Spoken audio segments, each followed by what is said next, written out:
पिछले कई दिनों से बाजार रिकवरी की कोशिश कर रहा है, लेकिन एक दायरे में है। आखिर बाजार में कब तेजी का मोमेंटम आएगा और इस बेयर मार्केट से कब निजात मिलेगी, इन सब सवालों पर जवाब देने के लिए हमारे साथ एक्सिस सिक्योरिटीज के सीईओ नवीन कुलकर्णी जुड़े हैं। नवीन जी, गुड आफ्टरनून। पहला सवाल यही कि ये जो हम बेरिश फेज में फंसे हुए हैं पिछले 6 महीने से, यहाँ से कब निकलेंगे? कुछ साइन मिल रहे हैं क्या कि यहाँ से निकलने की तैयारी हो रही है? जहाँ तक मुझे लग रहा है कि थोड़ी बहुत तैयारी तो हो रही है। तो दो फैक्टर हम देख रहे थे कि मार्केट कहाँ पे कंप्लीटली ओवरसोल्ड जोन में पहुंच जाता है। उसके तो साइंस काफी हमको मिल गए थे, जैसे 200 डे डीएमए के ऊपर कितने स्टॉक्स ट्रेड कर रहे हैं। वो 7-8% के करीब पहुंच गया था, जो लॉन्ग टर्म एवरेज करीब करीब 50% होता है। राइट, तो वहां पे तो बहुत क्लियर कट साइन मिल गया था, लेकिन टर्न कब होगा, राइट, ये बहुत क्रिटिकल फैक्टर था। तो उस हिसाब से एक क्रिटिकल फैक्टर ये है कि जो एफआईआई सेलिंग है उसका पेस कम होना है, एंड उसका फैक्टर क्या हो सकता है। तो उस हिसाब से डॉलर इंडेक्स और जो रूपी डॉलर इक्वेशन है, ये स्टेबल होना काफी जरूरी है। और ये थोड़ा बहुत होता हुआ दिखाई दे रहा है, जैसे कि हम काफी दिन से देख रहे हैं कि डॉलर यही रेंज में चल रहा है। तो उस हिसाब से मुझे लग रहा है कि करेंसी भी स्टेबल हो रहा है। तो मोर लाइकली यहाँ से आगे जो निवेशक है उनको थोड़ा सा कॉन्फिडेंस आएगा, स्पेशली एफआईआई इन्वेस्टर्स को। और जैसे ग्रोथ इंप्रूवमेंट्स के साइन दिखेंगे, तो उस हिसाब से मुझे लगता है कि थोड़ा इनफ्लोज भी आना चालू हो सकता है। तो आ, मुझे लग रहा है कि हम बेयर मार्केट या जो चैलेंजेस थे उसके फ्लैग एंड पे आ गए हैं। मे बी अनदर 15-20 डेज, तो मुझे लग रहा है कि चीजें सुधरती हुई दिखाई देगी। हम्म। तो आप इस समय कहाँ निवेश कर रहे हैं इस समय, या फिर कहाँ निवेश की सलाह दे रहे हैं? जिस तरीके से मार्केट गिरा है, उसके बाद आपका क्या व्यू होगा? जहाँ तक हमारा निवेश का सवाल है, तो हमारा फोकस तो अर्निंग्स पे ही है। जहाँ तक हमारे पोर्टफोलियो के स्टॉक्स हैं, जैसे बड़ा पोजीशन हमारा इंडस टावर्स है, जिसके बारे में आपने थोड़ी देर पहले डिस्कस किया, जहाँ पे अर्निंग्स विजिबिलिटी बहुत हाई है। इंडियन होटल्स है, जहाँ पे अर्निंग्स विजिबिलिटी अगेन बहुत हाई है। ये क्वार्टर काफी स्ट्रांग गया है होटल्स के लिए, जहाँ तक समझ में आ रहा है। जनवरी फरवरी जो चैनल चेक्स के हिसाब से समझ में आ रहा है कि been the best ones ever for this industry. Sorry, मतलब क्वार्टर वन जो होता है फिस्कल ईयर का, वो भी शायद ठीक होगा, क्योंकि वहां पे वेडिंग डेज काफी है। तो जो जो हमारे स्टॉक्स हैं जहां पे अर्निंग्स विजिबिलिटी हाई है, वही फोकस एरिया है। सेक्टर वाइज ऐसा कोई क्लियर कट विनर सेक्टर दिख नहीं रहा है। थोड़ा बहुत टेलीकॉम ऑफ कोर्स में निवेश कर रहे हैं लोग, और इसके अलावा हेल्थ केयर और मे बी सीमेंट में थोड़ा बहुत इन्वेस्टमेंट हो रहा है। बट अदरवाइज ऐसा कोई क्लियर कट विनर दिखाई नहीं दे रहा है। बहुत ही स्टॉक स्पेसिफिक मार्केट चल रहा है। स्टॉक स्पेसिफिक मार्केट है, आपकी अप्रोच भी वही है। नवीन जी, वेरी गुड आफ्टरनून। श्रेया बात कर रही हूँ। लेकिन सर, आईटी सेक्टर पे आपका व्यू जानना चाहूँगी। जिस तरीके से लगातार इस पर डेंट पड़ता जा रहा है, कल के सत्र में देखिए और इनफैक्ट आज के सत्र में देखिए लगभग 3.5% से ज़्यादा गिरकर कारोबार कर रहा है। हम इनफैक्ट आज के शो में भी डिस्कस कर रहे थे, जिस तरीके से गिरावट आई है, क्या इस गिरावट में आप एक्सपोजर बढ़ा रहे हैं या फिर इट्स अ नो नो? जहां तक आईटी सेक्टर का सवाल है, वहां पे दो ट्रिगर होते हैं सेक्टर में। एक तो डॉलर का ट्रिगर होता है काफी स्ट्रांग, जैसे डॉलर बढ़ता है तो ऑब्वियसली आईटी सेक्टर को बेनिफिट होता है। और दूसरा ऑब्वियसली जो डिस्क्रिशनरी स्पेंडिंग है, स्पेशली यूएस इकोनॉमी में और डेवलप मार्केट्स में, उससे काफी बेनिफिट होता है। अभी आईटी सेक्टर में ये दोनों जैसे डॉलर का इम्प्रूवमेंट ज्यादा कुछ होता हुआ दिखाई नहीं दे रहा है, तो डॉलर स्ट्रेंथनिंग अभी नहीं दिख रहा है आईटी सेक्टर के लिए।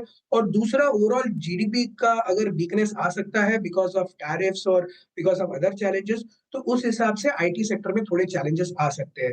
थर्ड फैक्टर ये है कि आईटी सेक्टर के वैल्यूएशंस अगर देखे जाए, तो ये गिरावट से पहले भी एक्सपेंसिव थे, कंसिडरिंग जो ग्रोथ प्रोस्पेक्ट्स थे आईटी सेक्टर में 8 से 10% के करीब। तो उस हिसाब से वैल्यूएशंस थोड़े महंगे थे। तो उस हिसाब से थोड़ा जो डी रेटिंग हो रहा है, वो ये in line with market correction है। जब ये डी रेटिंग साइकिल रुकेगा, उसके बाद हम इस पे फोकस कर सकते हैं।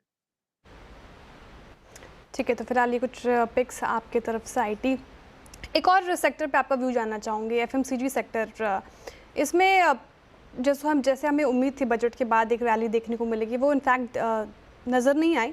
लेकिन एफएमसीजी को लेकर आपका क्या आउटलुक है? क्या आप यहाँ पे वेटेज बढ़ा रहे हैं या फिर ये भी रेड फ्लैग है? जहां तक एफएमसीजी सेक्टर का सवाल है, इसको दो तरीके से देख सकते हैं। एक तो टिपिकल स्टेपल्स के जो स्टॉक्स है, वहां पे हम देख सकते हैं। वहां पे मेन बेनिफिट यही होता है कि अगर मार्केट कोई भी डायरेक्शन में हो, तो वहां पे थोड़ा डिफेंसिव नेचर होता है, लेकिन ये सेक्टर के वैल्यूएशंस अभी भी सस्ते नहीं है। दूसरा चैलेंज ये हो रहा है कि जो नॉमिनल ग्रोथ रेट है या वॉल्यूम ग्रोथ रेट है, ये सेक्टर में काफ़ी टाइम से मिसिंग है। लेकिन इसके अलावा अगर हम बजट के हिसाब से देखें या अगर जो गवर्नमेंट के जो पे आउट्स हैं, जो डोल आउट्स हैं, उस हिसाब से देखें, तो मुझे लगता है कि रिटेल सेक्टर जो है, वो ज़्यादा अच्छा प्ले हो सकता है, क्योंकि जो-जो बेनिफिट लोगों को मिलेंगे, वो रिटेल कंजम्पशन में दिखने की संभावना काफ़ी ज़्यादा है। तो रिटेल कंपनीज़ का जो नॉमिनल ग्रोथ रेट है, वो मुझे पिकअप होता हुआ दिखाई दे सकता है, एंड वहाँ पे मुझे लग रहा है कि निवेश करने पे रिटर्न्स बनने की संभावना ज़्यादा है compared to the FMCG stocks. Meanwhile Nifty देखिए आप एक बार ज़रा, अब हम आ गए हैं ऑलमोस्ट 22,475 पर। जी हाँ, देखिए डे हाई तो 22,577 था, लेकिन डे लो 22,329 था। तो इंटरडे लो से अब करीब करीब 140 पॉइंट की अब हम रिकवरी दिखा चुके हैं। नवीन जी, क्या ये माना जाए कि एक अजम्पशन अगर हम ये लगाएं कि इस साल सेकेंड हाफ में शायद एफआईएस भी भारत में लौटेंगे, इसके चांसेस हैं क्या, कंसिडरिंग जिस तरीके से डॉलर गिर रहा है और जिस तरीके से अब भारतीय मार्केट में लार्ज कैप के वैल्यूएशंस हो गए हैं? जहाँ तक एफआईआईएस के लौटने का सवाल है, मुझे तो बहुत क्लियरली यही समझ में आता है कि इवेंचुअली मार्केट अर्निंग्स को चेज़ करता है। तो उस हिसाब से अगर देखा जाए कि क्वार्टर 1 ऑफ एफवाई 26 है, वो उसको अगर देखा जाए तो वो on the base of Q1 FY 25 काफ़ी अच्छा दिखाई देगा। सिमिलरली क्वार्टर 2 भी अच्छा दिखाई देगा, और होल ऑफ एफवाई 26 मुझे लगता है कि अर्निंग्स ग्रोथ वाइज़ मुझे लगता है कि काफ़ी ठीक रहना चाहिए। तो उस हिसाब से जो विदेशी जो निवेशक हैं, वो मुझे लग रहा है कि फॉरेन इन्वेस्टर्स वो मे बी क्वार्टर 1 से आना चालू हो जाए, क्योंकि टिपिकली इन्वेस्टर्स प्रीएम्प्ट करते हैं चीज़ों को, तो उस हिसाब से काफ़ी हाई चांस है कि आप अप्रैल, मई, जून महीने में एफआईआईएस की बाइंग दिख सकती है हमें। ठीक है, फिलहाल टेलीकॉम, हेल्थ केयर और इन पर्टिकुलर काउंटर्स पे आपका व्यू। लेकिन सर ये ज़ोमैटो और स्विगी पे भी आपका व्यू जानना चाहूँगी। कोई कॉमर्स स्पेस को लेकर जैसे कई डेवलपमेंट्स आ रहे हैं और यहाँ पे एक्सपेंशन देखने को मिल रहे हैं, इसको लेकर आपका नज़रिया बदला है क्या? क्या करना चाहिए इसमें? आप क्या कर रहे हैं?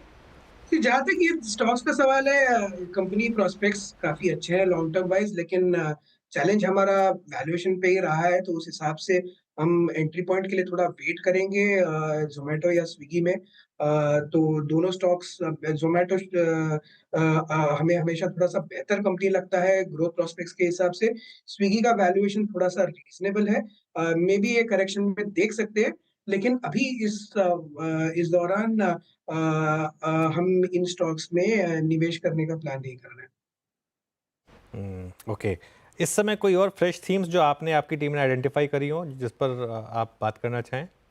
जहाँ तक थीम्स का सवाल है, मैं वही जो बता रहा था कि पूरा का पूरा फ़ोकस अर्निंग्स पे होगा, और अर्निंग्स मुझे लगता है कि जैसे जो बीएफएसआई स्पेस है और बैंक्स के में मुझे लग रहा है कि चीज़ें क्वार्टर ऑन क्वार्टर बेहतर होने की संभावना काफ़ी ज़्यादा है, एंड Q1 एफवाई 26 काफ़ी अच्छा दिखना चाहिए। तो यही थोड़ा-सा फ़ोकस एरिया रहेगा हमारा कि जहाँ-जहाँ पे अर्निंग्स विज़िबिलिटी है, और कोर ऑपरेटिंग पैरामीटर्स में इम्प्रूवमेंट दिखने की संभावना जहाँ पे ज़्यादा है। तो उस हिसाब से मुझे लगता है कि बैंकिंग सेक्टर को देख सकते हैं। यहाँ पे ऑफ कोर्स जो प्राइवेट बैंक्स है, ये रीज़नेबल वैल्यूएशंस पे अवेलेबल है, तो वहाँ पे फ़ोकस कर सकते हैं, और नेक्स्ट ईयर देखा जाए कि जैसे कि जो आरबीआई ने रिस्क वेट कम किया है, जो मतलब ऑल दीज़ फैक्टर्स जो ग्रोथ के लिए पॉजिटिव है, एंड सबसे पहला जो इम्पैक्ट आता है वो बैंकों में आता है, फाइनेंशियल सर्विसेज़ में आता है।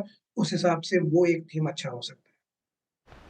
ठीक है, ये थीम्स आपको पसंद आ रहे हैं जहाँ पे अर्निंग विजिबिलिटी स्ट्रॉन्ग दिख रही है आपको। सारे सेक्टर्स पर हम बात कर रहे हैं नवीन जी, तो मेटल पे भी बात कर लेते हैं। मेटल सेक्टर पर आपकी क्या राय होगी? जिस तरीके से टैरिफ सिनेरियो बन रहा है, क्या आप हाथ लगा रहे हैं यहाँ पे या फिर इट्स अ नो? जी, जहाँ तक मेटल सेक्टर का सवाल है, फ़ोकस चाइना पे ही रहता है। तो इस दौरान थोड़ा-सा क्लैरिटी नहीं आ रहा है, जैसे स्पेशली फेरस में, लेकिन मुझे लग रहा है कि एल्यूमीनियम अभी भी अच्छा कर सकता है इस साल। तो एल्यूमीनियम रिलेटेड स्टॉक्स अगर आप देखें कि वेदांता हो, ये सब स्टॉक्स में देख सकते हैं। फेरस में थोड़ा-सा कॉशियस रहेंगे, थोड़ा और इम्प्रूवमेंट की संभावना दिखे तो हम कर सकते हैं। लेकिन वैसे कमोडिटी स्पेस एक इंटरेस्टिंग स्पेस है। और यहाँ पे फोकस मुझे लगता है रखना चाहिए, एंड जो डिप्स है उस पे थोड़ा बहुत ऐड कर सकते हैं। एल्यूमिनियम थोड़ा सा हमारा ज्यादा फोकस रहता है compare to ferrous and other metals. ठीक है, बहुत बहुत शुक्रिया नवीन जी, हमारे साथ जुड़ने के लिए, तमाम सवालों के जवाब देने के लिए, सभी सेक्टर्स पर अच्छी तरीके से बातचीत करने के लिए बहुत शुक्रिया आपका।